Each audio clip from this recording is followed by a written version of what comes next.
Hello प्यारे विद्यार्थियों, स्मा अकेडमी के यूट्यूब चैनल पर आपका हार्दिक स्वागत है। आई होप कि आप सभी स्वस्थ होंगे, मस्त होंगे। आज हम बात कर रहे हैं कार्यपत्रक 63 के बारे में। जानेंगे इनके उत्तर को किस तरीके से अपनी वर्कबुक में भरना है। शुरू करते हैं। दक्षता कोण के आधार पर त्रिभुजों के वर्गीकरण की समझ विकसित कर पाना। अगर आपने अभी तक चैनल को सब्सक्राइब नहीं किया तो प्लीज चैनल को सब्सक्राइब जरूर करें। त्रिभुज के कोणों को मापकर त्रिभुजों के नाम न्यून कोण, समकोण, अधिक कोण लिखना है। जैसे ये कोण पूछा गया है यहाँ पे, तो यहाँ पे दे रखा है समकोण त्रिभुज। अब इसमें आपको तीनों कोण दे रखे हैं, जैसे 50, 60 और 70 का है, तो यानी तीनों कोण क्या है, न्यून कोण है, तो न्यून कोण त्रिभुज हो जाएगा।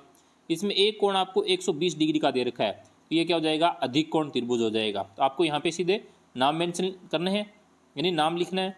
फिर देखो ये 60 के दे रखे हैं, तो तीसरा भी क्या होगा, यानी 60 का ही होगा। इसका मतलब ये भी क्या है, न्यून कोण है, तो न्यून कोण त्रिभुज लिखना है। फिर इसमें भी आपको 60 के दे रखे हैं, तो ये भी न्यून कोण हो गया। इसमें आपको एक कोण 90 डिग्री का दे रखा है, इसका मतलब ये कोण कौन सा है, समकोण त्रिभुज है। नेक्स्ट है, ये कोण पूछा गया आपसे, तो ये भी क्या है, यानी न्यून कोण है, यानी ये 90 से कम है थोड़ा। और ये भी क्या है, यहाँ पे न्यून कोण बताया गया, और ये 90 से अधिक है, तो ये क्या है, अधिक कोण है।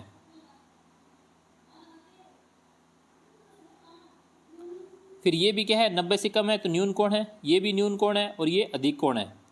आपको यहाँ पे न्यून कोण की जगह अगला कार्यपत्रक अपना कार्यपत्रक 64। दक्षता त्रिभुजों को उनके कोण और भुजाओं के आधार पर वर्गीकृत कर पाना।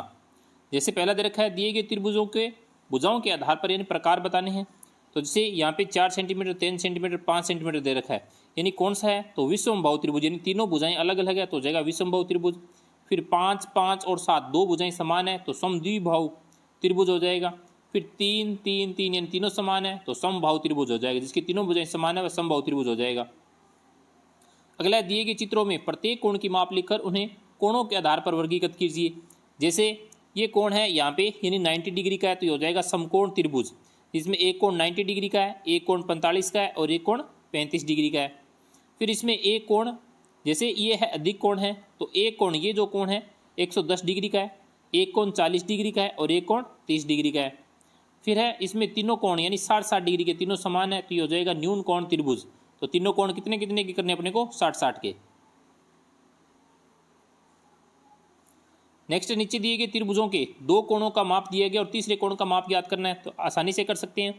जैसे एक 90 है, एक 60 है, तो तीन त्रिभुज के तीन कोणों का मान होता है 180 डिग्री। 90 और 60 कितने हो गए, 150, 150 इसमें से 180 में से घटा देंगे तो कितने बच जाएगा, 30 डिग्री। तो उत्तर आ जाएगा अपना 30 डिग्री। इसी तरीके से आगे वाला है, जैसे एक कोण 40 डिग्री का है, एक कोण 100 डिग्री का दे रखा है, तो दोनों टोटल हो गया 140। तो 180 में से 140 को माइनस करेंगे तो उत्तर आ जाएगा अपना 40 डिग्री। तो ये कोण कितना हो जाएगा, 40 डिग्री का। फिर है, एक कोण आपको 60 डिग्री का दे रखा है, एक कोण आपको 45 डिग्री का दे रखा है, यानी दोनों कोणों का मान हो गया 105 डिग्री। और 180 में से 105 को माइनस करेंगे तो हो जाएगा 75 डिग्री। तो ये कोण आ गया अपना 75 डिग्री का। अगला है, एक समबाहु त्रिभुज की भुजा की लंबाई यानी 6 सेंटीमीटर है। इसके प्रत्येक कोण को चांदे की सहायता से माप कर लिखिए। यानी भुजा की लंबाई 6 सेंटीमीटर है, तो इसके कोण कैसे बनेंगे, यानी इस तरीके से बनाना आपको। यानी प्रत्येक कोण कितने कितने डिग्री का है, 60 डिग्री का है, तो आपको 6 सेंटीमीटर लंबाई से इसकी भुजा को यहाँ पे खींचना है। अगला है अपना कार्यपत्रक 65। दक्षता चतुर्भुजों की समझ विकसित कर पाना। चतुर्भुज दे रखा है आपको, MNOP के विकीर्ण खींचकर उनके नाम लिखिए। जैसे MNP दे रखा है, यहाँ पे ये विकीर्ण खींचा, और एक इधर ये विकीर्ण खींचा, तो हो गया MP, और NO क्या है, विकीर्ण है। फिर है, विकिरणों का प्रतिच्छेद बिंदु चतुर्भुज के अभ्यंतर भाग में स्थित है या बहिर्भाग में स्थित है। तो यानी प्रतिच्छेद जब कर रहे हैं, तो यानी ये बिंदु बन रहा है, आपको दूसरे कलर से दिखाता हूँ। यानी ये यहाँ पे ये बिंदु बन रहा है, तो ये बिंदु अंदर है या बाहर है, अंदर है, इसका मतलब अभ्यंतर भाग में स्थित है। फिर है दूसरा, नीचे दिए गए कथनों के लिए सत्य अथवा असत्य लिखना है। आयत का प्रत्येक कोण समकोण होता है, तो ये सत्य है, यानी सत्य लिखना है। समचतुर्भुज की सभी भुजाएं बराबर होती है, ये भी सत्य है। वर्ग का एक विशेष प्रकार का आयत समझा जा सकता है, तो ये भी क्या है, सत्य है। एक समलंब की सारी भुजाएं बराबर होती है, ये असत्य है, तो आपको यहाँ पे सिर्फ असत्य लिखना है।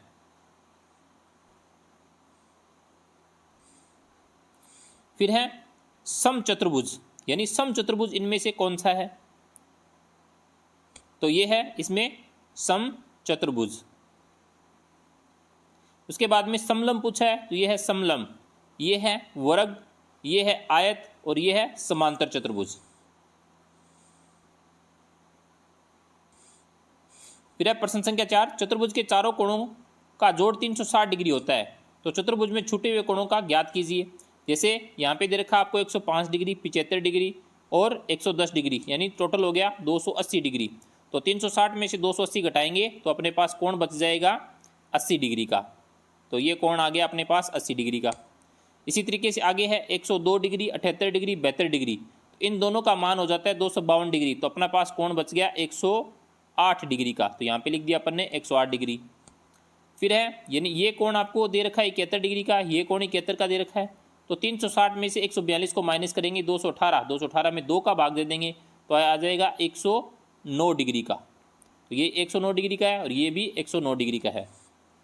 फिर दिए गए चतुर्भुज का नाम बताएं, तो ये चतुर्भुज कैसा है, तो वर्ग है। ये है समलम चतुर्भुज है, ये इसकी जो भुजाएं यानी समान है, चारों भुजाएं आमने सामने की भुजाएं समान है, तो ये समांतर चतुर्भुज है। और ये आपके पास यहाँ पे आयत है। आई होप कि आपको अच्छे से समझ में आ रहे होंगे। अगर आपने अभी तक चैनल को सब्सक्राइब नहीं किया तो प्लीज़ चैनल को सब्सक्राइब जरूर करें। Thank you.